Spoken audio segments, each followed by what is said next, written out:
todos com a paz de nosso Senhor Jesus Cristo. É um prazer poder estar em contato com os irmãos, com as irmãs,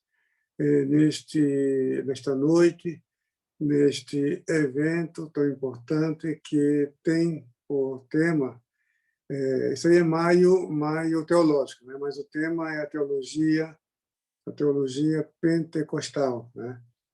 Tema importante, tema da atualidade. Quero ler aqui em Atos dos Apóstolos, no capítulo 1, e o versículo 8. Mas vocês receberão poder ao descer sobre vocês o Espírito Santo e serão minhas testemunhas, tanto em Jerusalém como em toda a Judéia e Samaria e até os confins da terra. Amém. Então, meus irmãos, eu li na Nova Almeida Atualizada, que é o texto padrão também da Assembleia de Deus, que foi aprovado na Convenção Geral realizada em Belém do Pará.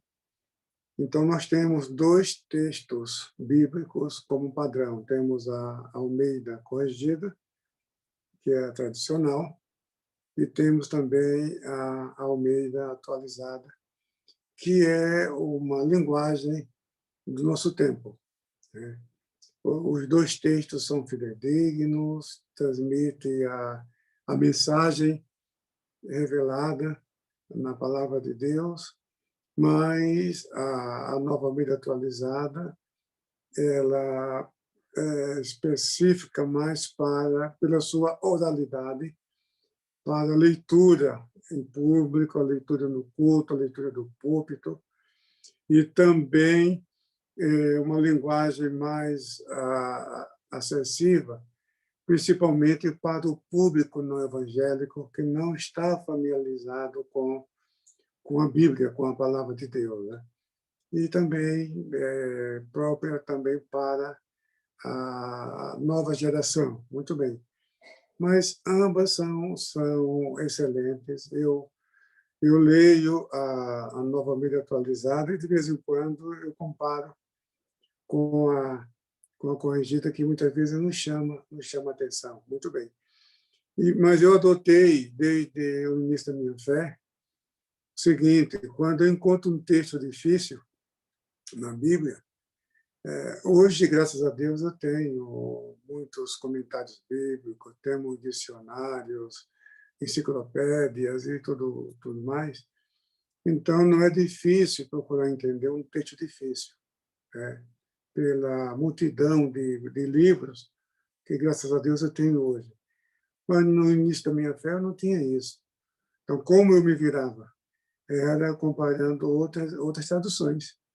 Eu via a Almeida Corrigida, não entendia, ia até a Almeida Atualizada. O que me ajudou muito, principalmente na década de 80, foi a tradução na linguagem de hoje.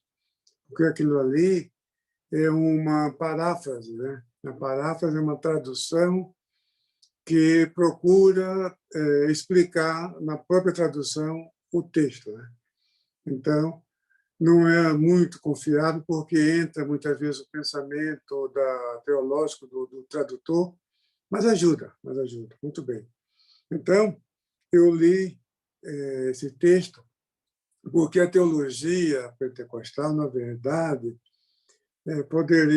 poderíamos dizer que é a teologia cristã. Porque se você pergunta para qualquer pessoa se a igreja do primeiro século era pentecostal, o que é que essa pessoa vai responder? Ainda que seja um teólogo tradicional, que seja antipentecostal. Então, qual é a resposta? Escuta, a igreja do primeiro século, a igreja lá de Atos dos Apóstolos, a igreja das Epístolas, ela era cessacionista? Ela era pentecostal? Não, ela era pentecostal. Então, o batismo no Espírito Santo era aceito, era prática na vida da igreja? Claro, ele vai responder sim, né? Então, o que acontece? A teologia pentecostal podemos dizer que é sinônimo da teologia cristã. É que, com o tempo, o sensacionismo se afastou dessa parte teológica. Então, o que acontece é que as críticas que essas pessoas fizeram nas primeiras décadas do século passado, da Rua Azusa, depois do avivamento da Rua Azusa, eram críticas infundadas e injustas. E hoje, muitas igrejas tradicionais, que naquela época criticavam os pentecostais, hoje, aqueles que não acreditam, mas pelo menos eles respeitam. Veja só, o Karl Brumback, nesse livro aqui, um livro esgotado, é um autor americano. Esse livro aqui, o meu está até com uma capa rasgada, né? O que é isso dizer? Aquela passagem de Atos, capítulo 1, capítulo 2, versículo 12, quando os peregrinos de Jerusalém, ao ouvir a manifestação do Espírito Santo, os discípulos de Jesus falando em línguas, então eles fizeram essa pergunta, e é o título deste livro. O que é isso dizer? Aí fala, resposta pentecostal para a pergunta pentecostal. Um livro muito bom. E ele, nesse livro, ele foca, foi publicado na década de 40. No Brasil, ele foi traduzido em 1960 pelo missionário Orlando Boyer. Orlando Boyer foi quem trouxe este livro para o Brasil. Porque, veja, que crítica ele pode fazer. A teologia pentecostal, com qualquer teologia, vamos mencionar aqui a teologia, digamos, reformada. Eu não gosto muito de usar esse termo, porque esse termo ele é muito abrangente. Então, quem fala sobre a teologia reformada, ele precisa, antes de tudo, dizer o que ele quer dizer com essa expressão, porque a teologia luterana, a teologia calvinista, a teologia arminiana, todas elas têm ponto em comum na maior parte dos pontos principais da fé cristã, eles combinam, eles concordam. As diferenças, poderíamos dizer, talvez seja até exagero, seriam periféricas nos detalhes. Por quê? Porque se eu creio que um evangélico, um protestante, independentemente da sua denominação evangélica, se eu creio que ele é cristão e também vai para o céu junto comigo, então a diferença eu sou obrigado a entender que é uma diferença periférica. Se essa diferença não é periférica, se não é uma diferença nos detalhes, então eu estou dizendo que ele não é cristão. Isso nós não podemos dizer, por exemplo, sobre o catolicismo romano. Por quê? Porque o divisor de água está no culto de Maria, no culto dos santos, dos ídolos. Então, embora a gente tenha muita coisa em comum, a teologia evangélica, ou teologia pentecostal, a teologia católica, nós temos muita coisa em comum. Mas o divisor de águas, o que rompe, o que nos separa, justamente essa questão do culto de Maria, da Ave Maria, que eles oram, pedem para Maria rogar por eles, Santa Maria, Mãe de Deus, rogai por nós. Isso é uma blasfêmia. Isso aí não é bíblico. Então, isso aí descaracteriza como cristianismo. Talvez seja um termo muito forte, talvez até ofensivo. Então, quando a gente fala dos principais ramos do cristianismo, a gente menciona protestantes, católicos romanos, católicos ortodoxos, alguém já me questionou. Então, o pastor reconhece o catolicismo como cristão? Não. Eles ostentam a bandeira de Cristo. Então, eles consideram a si mesmos como cristãos. Eu não posso dizer que eles não são cristãos. Então, o que eu posso dizer é cristãos nominais. Tudo bem. Então, o que acontece? A teologia evangélica tradicional, vamos usar esse termo, em vez de usar a teologia reformada, vamos colocar a teologia evangélica tradicional e a teologia evangélica pentecostal, nós temos muita coisa em comum nos pontos principais da fé cristã. Eles creem que a Bíblia é a única revelação de Deus escrita para a humanidade. Nós cremos também. Nós cremos que a Bíblia é inspirada por Deus. Eles creem também da mesma forma. Nós cremos que Jesus foi concebido pelo Espírito Santo, gerado pelo Espírito Santo no ventre de Maria, que nasceu sem pecado, que morreu em nosso lugar, que ressuscitou dentre os mortos, que sua morte foi vicária.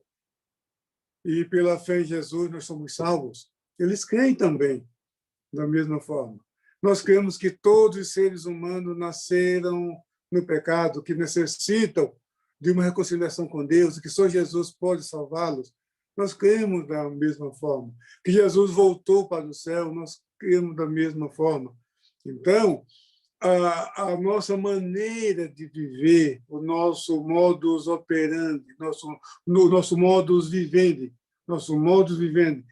é até melhor do que o deles, muitas vezes, porque muitos deles são até descuidadosos com relação ao dia a dia. Então, o que acontece? Se o padrão de vida nosso dos pentecostais é pautado pela santificação, o povo que cumpre seu dever, que se afasta da idolatria, da prostituição, das coisas mundanas. Então, veja só, qual é a razão para dizer que nós não somos cristãos? Qual a razão para a crítica? Porque alguns teólogos tradicionais falavam até que era coisa do diabo. Sabe? Precisa ter muita coragem para falar uma coisa dessa, sabe? Muita coragem para falar uma coisa dessa. Isso chega a ser blasfêmia contra o Espírito Santo. Porque o cidadão comum, tá bom, ele não entende, ele pode até falar uma bobagem dessa, uma blasfêmia dessa. Mas um teólogo, pastor de grandes igrejas tradicionais, nós, na história, nós citamos nomes desses pastores que não mediam as palavras para atacar os pentecostais. Quando você pergunta para essas igrejas o resultado da obra missionária, manda para mostrar os frutos. Nós temos. Hoje, a cada 4 cristãos no mundo, um é pentecostal.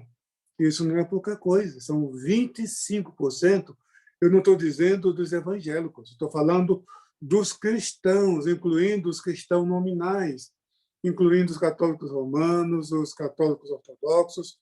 E estatística feita não por pentecostal nos mostra que 25% dos cristãos são pentecostais ou carismáticos. Pentecostais ou carismáticos. E o movimento que completou o início da obra pentecostal, da teologia pentecostal, bom, se é que podemos chamar, por enquanto, de teologia pentecostal, foi na virada do século. Foi no dia 1º de janeiro de 1901, na cidade de Topeka, no Texas, quando a irmã recebeu o batismo no Espírito Santo. Ela é tida como a primeira pessoa batizada no Espírito Santo no movimento pentecostal moderno. Muito bem. Então, o que acontece? A partir de então, como disse Joseph Flower, que foi secretário da Assembleia de Deus na primeira diretoria, no primeiro concílio, um dos grandes teólogos e historiadores das Assembleias de Deus, ele falou que foi daí que espalhou para o mundo. De Topeka, passou para a Rua Azusa, depois da Rua Azusa para Chicago, e daí para o resto do mundo. Então, nesse caso, seria 120 anos, 121 anos. Né? Pouco tempo para ser 1/4 da população cristã mundial. E isso não é pouca coisa. Então, o trabalho missionário, os primeiros missionários, eles foram desorganizados. Isso é indiscutível, todos nós sabemos disso.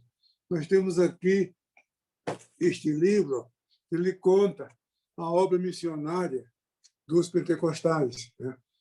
Não tinha, sabe, aquela estrutura, aquela organização das igrejas tradicionais, tá? Mas o resultado, esse livro mostra com dados históricos, com fontes confiáveis, os resultados foram muito, muito superiores ao resultado da obra missionária dos tradicionais. Então, por quê? Porque é um evangelho completo. É um evangelho com cura, o evangelho combativo no Espírito Santo, o evangelho com dons espirituais, o evangelho que aproxima a pessoa de Deus, Deus se torna real na vida da pessoa, não é um ser distante, porque esses grupos, essas igrejas, elas chegam a ser quase que deístas. Deus está muito longe, é como se fosse algo inatingível. Então, meus irmãos, nossa experiência é outra. A gente vê na igreja, nos púlpitos, testemunhos, a atuação do Espírito Santo na vida das pessoas. Então, você vê Daniel Berg e Gunnar Wingren, como que eles vieram ao Brasil. Vieram não foi uma agência missionária que enviou, não foi uma igreja que enviou. Deus falou com eles. Vieram pela fé e todo o ambiente era contrário, sabe? Nada pela ótica humana, pela lógica, não tinha nada positivo que pudesse dar certo um negócio desse. Então, e eles desembarcam em Belém do Pará, sem ninguém para esperar no aeroporto, sem conhecer a língua do país, um clima, como o irmão acabou de falar agora no início, um calor daquele, para 2 suecos, um país frio, países nórdicos, vieram de Chicago, também muito frio, e, sabe, e você viu o resultado. E não são só eles, não, e outros. Então, essa obra aqui, ele cita outros que... Então, o que acontece? A teologia deles não tinha diferença da teologia dos evangélicos tradicionais com relação aos pontos cardeais da fé cristã, como a Bíblia Sagrada, como a fonte da autoridade, como a Trindade, a doutrina da Santíssima Trindade, a doutrina da pecaminosidade humana, a doutrina do homem, do ser humano, do pecado, dos anjos. Então, pegamos a mesma coisa. Quando se trata, por exemplo, dos espíritas, aí você tem argumento, escuta.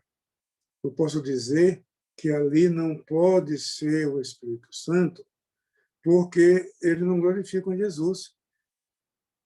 Nas igrejas pentecostais, desde o princípio, os irmãos e as irmãs falavam em línguas, falavam das grandezas de Deus. Até hoje falam das grandezas de Deus. Eles glorificam Jesus. Então, nesses centros espíritas, aquelas manifestações não glorificam a Jesus. Em segundo lugar, eles não acreditam na Bíblia como a inspirada palavra de Deus, como a única revelação de Deus escrita para a humanidade. Allan Kardec, ele diz que o Espiritismo é a terceira revelação de Deus para a humanidade. A primeira foi dada a Moisés, a segunda foi dada a Jesus Cristo, e a terceira, para quem? Ele fala que foi o próprio Allan Kardec, muita ousadia. Tá? Então, e o que ele diz? Que espírita é todo aquele que acredita na manifestação dos espíritos. Então, com base nessa declaração, até os cultos afro-brasileiros são também espíritas, embora eles dizem que não, eles não aceitam isso. Acham até uma ofensa falar que os cultos afro-brasileiros são espíritas, mas, pela definição de Allan Kardec, são espíritas. Muito bem. Então, não creem na morte expiatória de Jesus, não creem na ressurreição corporal de Cristo, não acredito que Jesus voltará, não acredita que todos nasceram pecadores. Então, aí sim você pode dizer, não, isso aí não é cristianismo.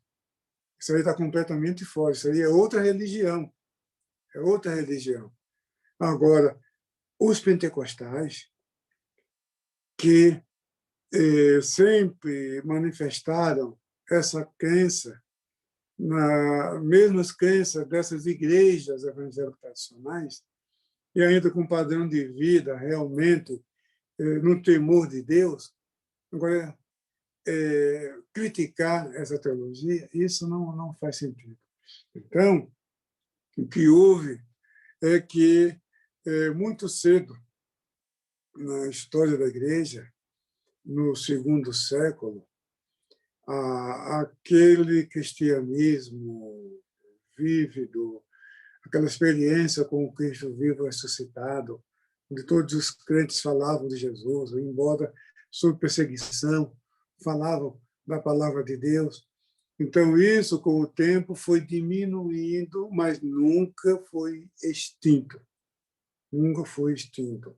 Há registros, há pesquisas e muitas publicações, até na língua portuguesa nós temos esses relatos, de que essas manifestações das línguas, profecias, cura nem tanto, a cura, são pouquíssimos os sensacionistas que negam a doutrina da cura divina, porque muitas igrejas tradicionais, embora não aceitem a atualidade dos dons do Espírito Santo nos dias atuais, mas pelo menos creem na cura divina. Até Agostinho de Hipona, no V século, ele escreveu, sim, que, embora ele questionasse as línguas, ele não admitia o dom de línguas, mas ele acreditava na cura divina.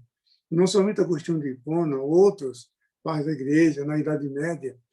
Então, a cura não era tanto. Agora, as línguas, as profecias, muitos tiveram essas experiências, só que eles não sabiam o que eram isso. João Crisóstomo, o patriarca de Constantinopla, conhecido como Boca de Ouro, um grande pregador. Então, muitos deles, não diria muito, alguns deles, diziam que os dons do Espírito Santo foi só para o primeiro século, eles desapareceram, que até hoje ninguém nem sabe o que significava. É muita cegueira espiritual, mas é estranho e assustador um cristão fazer uma declaração dessa.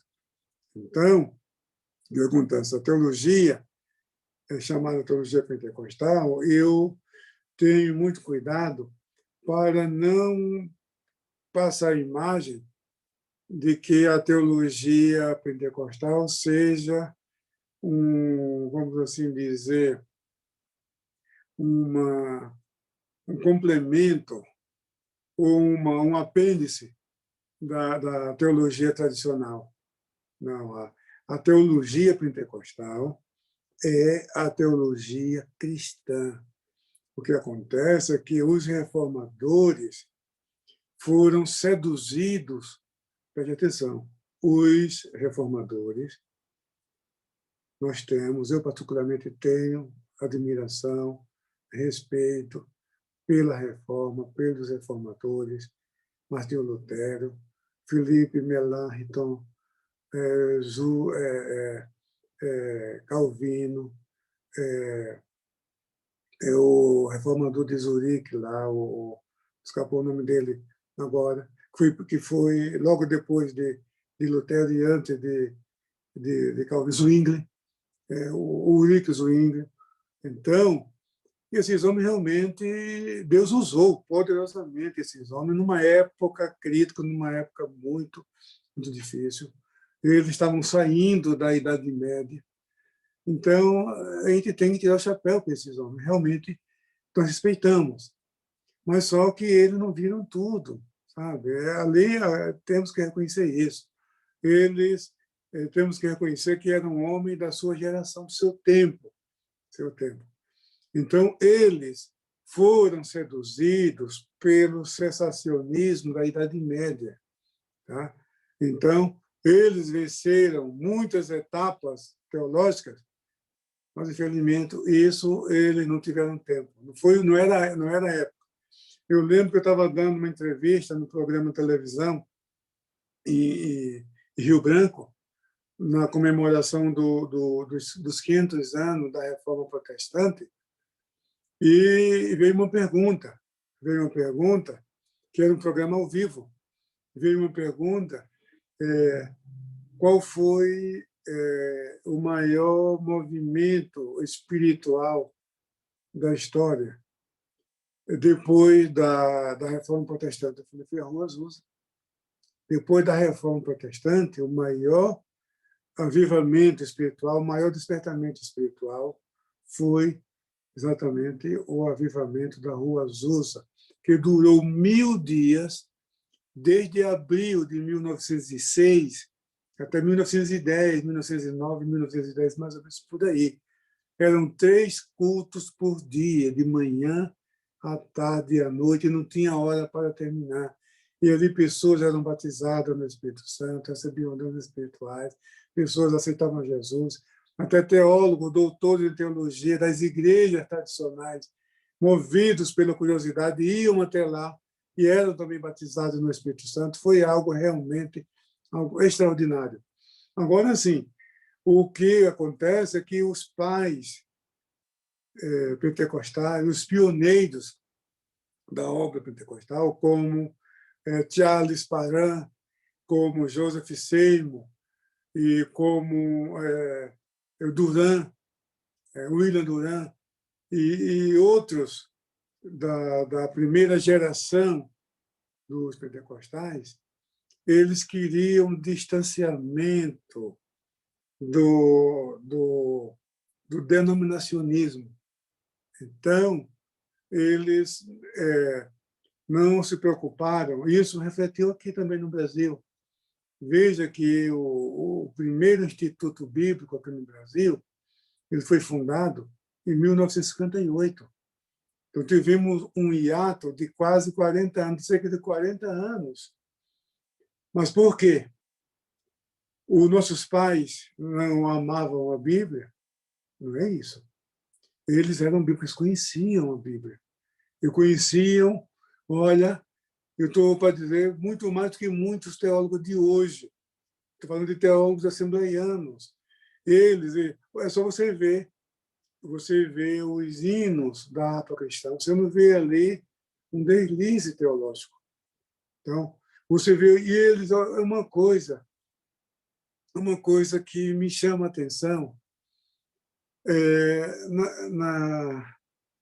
em 1991, 93, mais ou menos no início da década de 90, quando a CPAD publicou a Harpa Cristã Nova, e ela publicou essa Harpa Cristã com uma aberração teológica assustadora, Na verdade, a culpa não foi da casa publicadora, foi a comissão designada pela mesa diretora da Convenção Geral. E essa comissão foi, pelo que me consta, foi na década de 70. Isso está no livro de História da nossa Convenção, da autoria de Daniel, Cília Daniel. Então, você pode ver ali, que ali tem a história das convenções. Então, foi nomeada uma comissão para atualizar a harpa cristã. E o que acontece? Todos os hinos da harpa cristã que fazem menção da Trindade teve o Espírito Santo cortado. Então, o hino, por exemplo, 185, Vem tu, Rei dos Reis, aquela estrofe que fala do Consolador, foi cortado, né?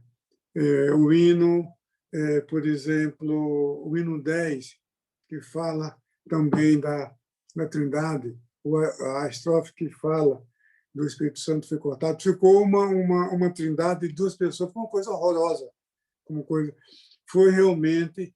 Então, nós fizemos uma propositura, levamos para a convenção, mas naquela época a diretoria da CPAD mudou, o irmão Ronaldo assumiu, aí o irmão Ronaldo não editou mais essa harpa cristã e voltou à harpa cristã antiga, só que colocou hinos novos, mas manteve. Agora, veja só, e quando eu levei o assunto para o pastor José Wellington, no gabinete pastoral, o pastor José Wellington até aconselhou a preparar essa propositura. Então, ele falou, alguns irmãos que estavam naquela reunião disseram, mas é que isso o irmão vai malhar em ferro frio, porque muitos líderes da nossa denominação não aceitam a adoração do Espírito Santo. Eles são contra a adoração do Espírito Santo. Ele citou 3 nomes, que eu não vou citar aqui, por respeito à memória deles, que eu sei que são homens de Deus, que deram a vida pela causa do Evangelho. Todos vocês conhecem esse nome, mas não vou citar nome, até porque eles já dormem no Senhor. Mas ele citou 3 nomes. Então, o que acontece? Aí eu pego a harpa cristã, aquele hino que fala do Consolador, é o hino ao Espírito Santo. É a adoração ao Espírito Santo. Então, veja, quem compôs esse hino, essa coleção de hinos é da década de 30, de 1930. O hino 24, o coro do hino 24, no Pentecostes sucedeu, aquele é um hino, aquele é adoração ao Espírito Santo. Então, veja que os nossos pais conheciam teologia, eles conheciam a Bíblia. E você vê na harpa cristã, você não vê erro doutrinário. Uma vez eu estava chegando no Belém, no estudo bíblico de segunda-feira, e quando eu estava chegando, o pastor Elton Júnior, que estava no posto, falou, pastor, aqui está chegando agora, pastor, tem aqui uma pergunta, porque tem um hino ali que fala, eu acho que é o hino 196, que fala de uma nova unção. No jardim, Jesus Cristo clamava. Se existe nova unção, não, ali está falando de a nova unção ali significa renovação espiritual. Nossos pais não cometeram erros teológicos, eles conheciam. Então, veja só, nós não tínhamos seminários teológicos porque os nossos pais temiam que isso viesse se tornar profissão no futuro. Essa era a preocupação. Mas nós tínhamos escola dominical. Desde o princípio, Una Ving já ensinava, a Frida Ving era professora, escreveu o comentário de escola dominical, revista de escola dominical. Mensageiro da Paz, que foi criado em 1930, com a fusão do Som Alegre e Boa Semente, que eram 2 periódicos oficiais, e estava havendo confusão. Aí, na convenção de 1930, em Natal, ficou determinado que esses 2 periódicos se fundiriam num periódico só, e recebeu o nome de Mensageiro da Paz em 1930. Mas antes disso já havia estudo, curso teológico à distância. Então, o que acontece?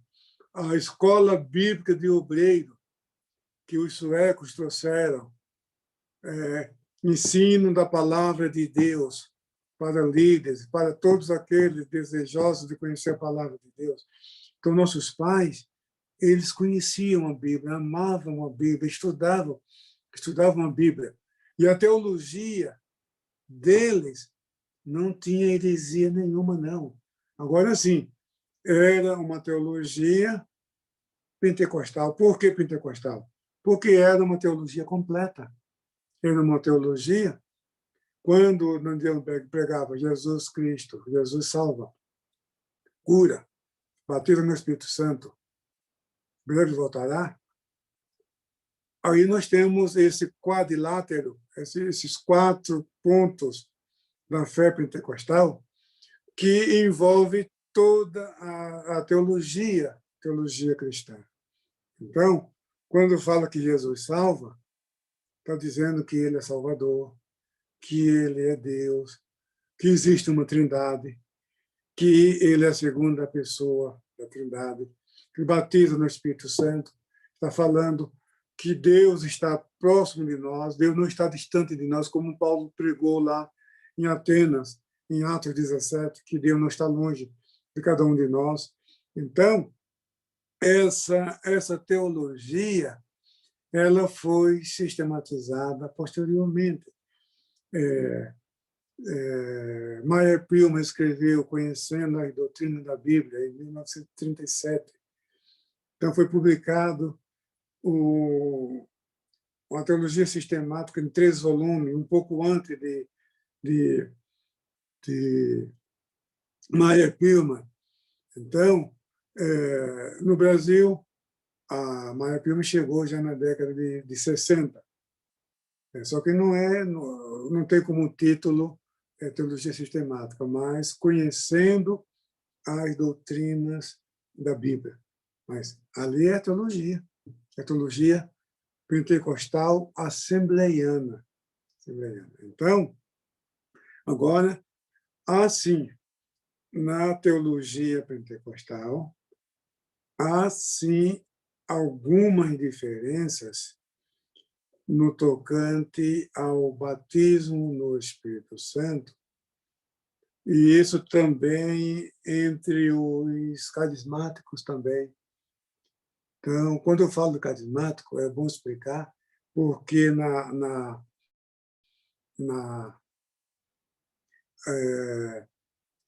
cultura nossa, na cultura brasileira, quando se fala de renovação carismática, vem logo a mente os católicos. Não.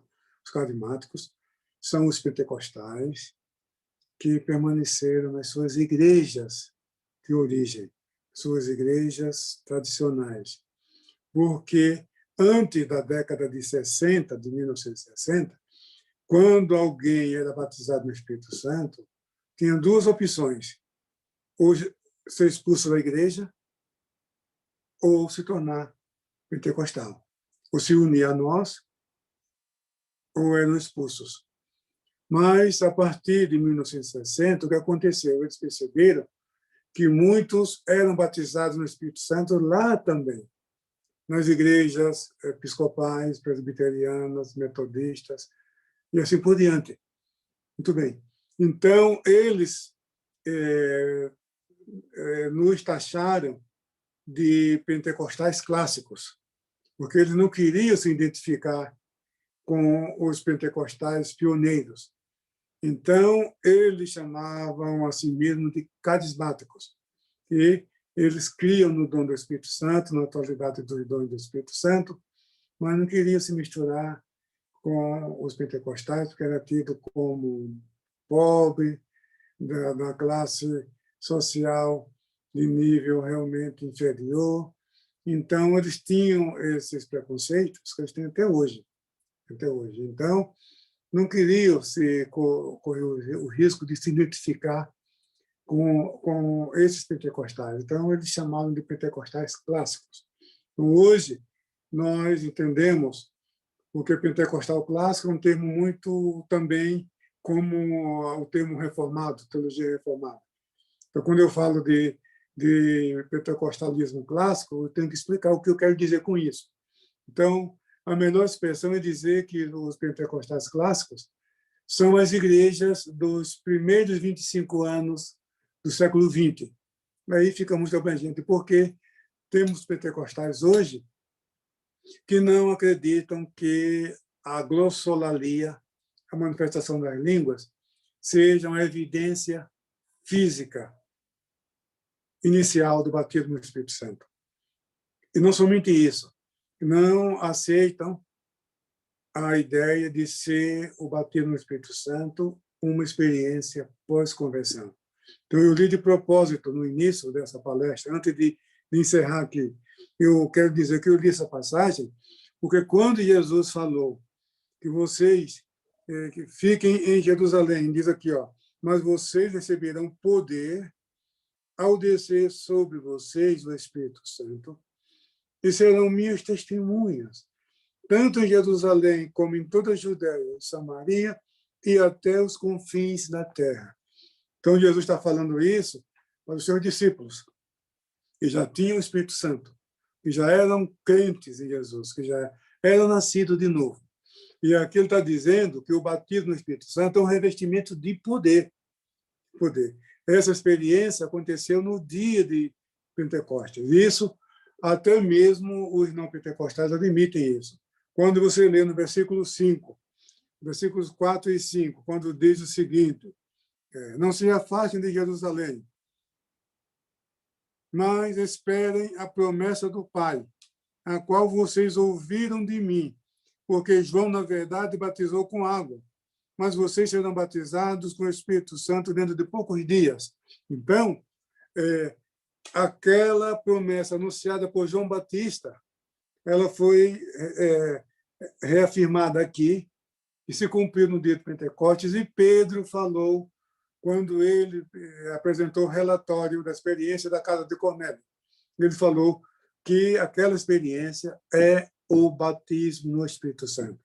Então, o batismo no Espírito Santo é um revestimento de poder que acompanha o crente. Ele pode ser junto também, porque Cornélio não era crente. Ele era piedoso, ele era temente a Deus, ele jejuava, ele orava. Por isso que o anjo mandou que ele chamasse Pedro. Quando Pedro pregou, ele creu.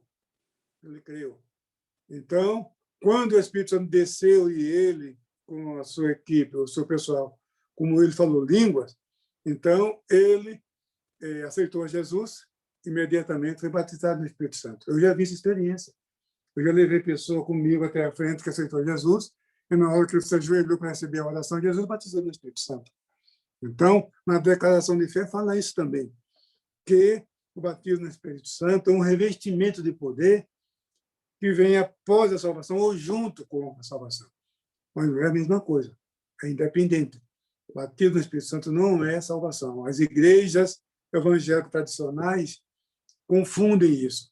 John Stott escreveu um livro que é o manual de cabeceira dos tradicionais, e eu admiro um teólogo daquele escrever, sabe para dizer, veja só, para dizer que o batismo no Espírito Santo é sinônimo de salvação, aí dizer que aquele discípulo no dia de Pentecostes não eram salvos, não eram crentes, é dizer que aqueles samaritanos que Filipe batizou nas águas, que aceitaram Jesus, não eram cristãos. É dizer que aquele discípulo lá de Éfeso, de Adriano, não eram crentes. É uma aberração. Na verdade, essa teoria é uma aberração da natureza. É uma teologia defeituosa. Uma teologia defeituosa. Por isso que eu falo a plenos pulmões que a teologia pentecostal é uma teologia completa. Então, a nossa teologia tem tudo que eles têm e algo mais que eles não têm. Por quê? Eles são cristãos? São. Tem salvação? Tem salvação. Não vamos julgar Selvaneiro. Eu tinha um tio muito rigoroso. Jesus operou na vida dele um milagre tão extraordinário. Ele quebrou a coluna vertebral e os médicos disseram que ele nunca mais ia andar. Eu cheguei a visitá-lo, ele estava no tórax, com gesso no tórax. E um grupo de irmãs do ciclo de oração foi orar por ele, e Deus usou uma irmã em profecia e falou poucas palavras. Falou o seguinte, abre aspas, meu servo, eu vou te curar. E Jesus curou, não na hora, mas Jesus curou. Quando ele entrou no consultório médico, ele se agachava e levantava assim, mas não, Samuel, não se mexa, por favor. Não, Jesus, ele usava, como era um homem muito simples, ele usava assim essa expressão, Jesus me curou-me, Jesus me curou-me. Falava do fundo da alma, coisa que ele recebeu. E ele achava, preste atenção, ele achava que só os assembleianos eram salvos. Então, ele achava que as igrejas evangélicas tradicionais não eram salvas.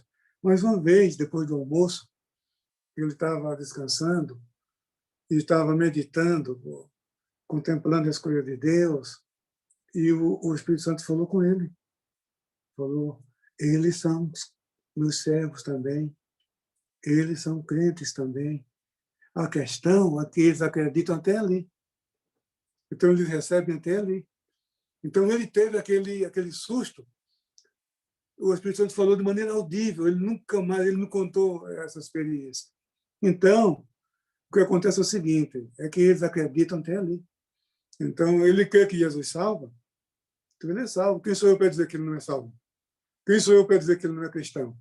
Agora, se ele diz que Jesus não batiza no Espírito Santo, ele não crê que Jesus batiza no Espírito Santo, se ele não busca o batismo no Espírito Santo, ele não vai receber. É o que o Espírito Santo falou para o meu tio. Eles acreditam até ali, portanto, eles recebem até ali.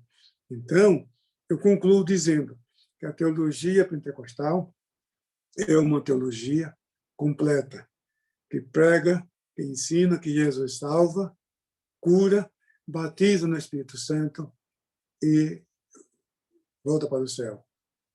Ele leva para o céu. Agora, tem teólogos que se consideram pentecostais, mas que afirmam que batismo no Espírito Santo é sinônimo de salvação, e que o batismo, e que o falar línguas, ele costuma usar a expressão que é normal, mas não é normativo. Quer dizer, admite que as línguas são atuais, que o crente batizado do Espírito Santo fala línguas, eles não questionam isso, mas questionam o fato de as línguas serem a evidência física inicial. E aí que está o erro, aí que está o problema. Agora, eu concluo dizendo o seguinte, que as línguas são a evidência física inicial, mas não só isso, porque há outras evidências do batismo no Espírito Santo, como o fruto do Espírito, testemunho, porque não é só as línguas, é isso que todos os crentes precisam saber. Amém? Portanto, meus irmãos, eu acho que eu falei muito, eu não me falar do tempo que eu tenho que falar, e já são aqui 8h54, mas eu já me coloco à disposição dos irmãos.